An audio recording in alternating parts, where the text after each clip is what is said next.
And welcome back to the channel.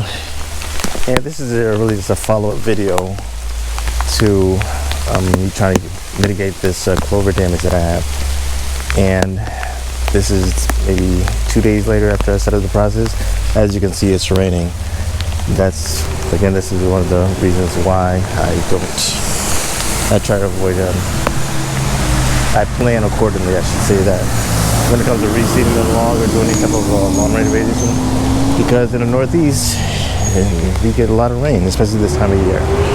So, but this is what it's looking like so far. I actually picked up 2 things of straw from the big box store because one was not enough to cover everything, all the parts that I seeded or put some seed down and overseeded.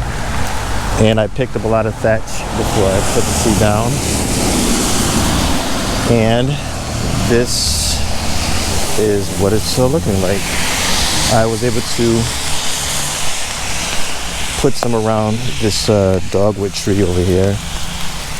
And again, this is like a trial run, just to see if it'll take. And if it takes, then it's a win. If it doesn't, at least I tried, because I had to do something. Because I thought I got this spot right here, but over 2 days it basically just sprouted up. And again, that's one of the reasons why I didn't want to use any Milorganite, because you put down Milorganite, it's going to make everything grow. So that's why I said I wasn't going to do it. But let me continue on. I was able to do where the asphalt meets the lawn all the way up to the mailbox. I overseeded this right here. I mean, there wasn't any clover right there, but it was that part of the yard was, was brown. Someone suggested that I had, to do with chemicals that they put down, which is possible. Or it could be the heat from the asphalt during the summer months. But we'll see. And because it's raining, I don't think I'll be able to get to this flower bed, which I'm kind of looking forward to. I started, but I had to stop. And I got, I think, like 10 bags of mulch that I bought a long time ago, so I'll be able to use that before that. It's not going to do anything with this part right here going around over here, because the entire garden bed or flower bed landscape takes like 30 something bags of mulch. But it's coming down. Let me get back inside before I develop a cold. But again, this is the side of the yard that does not have the clover problem. There's crabgrass in there and some other weeds, but not like that over there. And it's this part that I want the rest of the yard to look like. So, and the other thing about putting down that grass seed, that hay, and trying to get rid of the clover is it's not just I'm planning for this year. It's basically just to go into next year, and that's why you really overseed your seeds for seasons. And if it takes, it's a win. If it doesn't, I gotta at least say that I tried.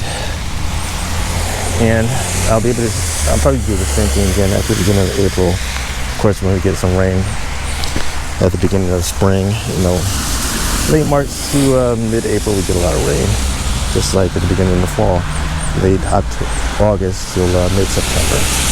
So for some reason this year didn't come in like it normally does, but it's coming in now, I'll tell you that much. That's why it's raining.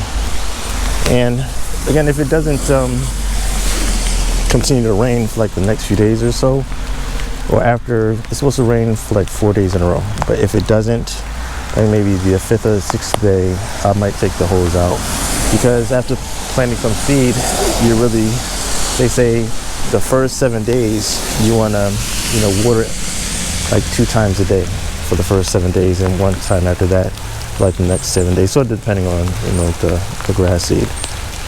And you might be able to skip a day or so, but my thing is basically just want to keep the ground wet and let it germinate and hope for the best. Because all the seed's not going to take, not 100% of it at least. You know, you'd be lucky if you get, with this yard, I'll be lucky if I get, 50% of that to take, because that soil is not in the best of condition. So again, that's pretty much it for now. And if you want to see any more of this type of content, hit that like button, subscribe, and follow for more. I do appreciate the comments that people suggest, because it does help. And again, if one thing I know, I keep talking about the chemicals that I don't want to put down to get rid of the clover, because I worry about this dogwood tree. And my thing with the dogwood tree is, will the chemicals kill this dogwood tree? If anyone knows, please advise. Because like I said, if I put down some chemicals next to that tree and end up damaging it, or worst case scenario, killing it, I will never forgive myself. I'll talk to you folks later. Adios.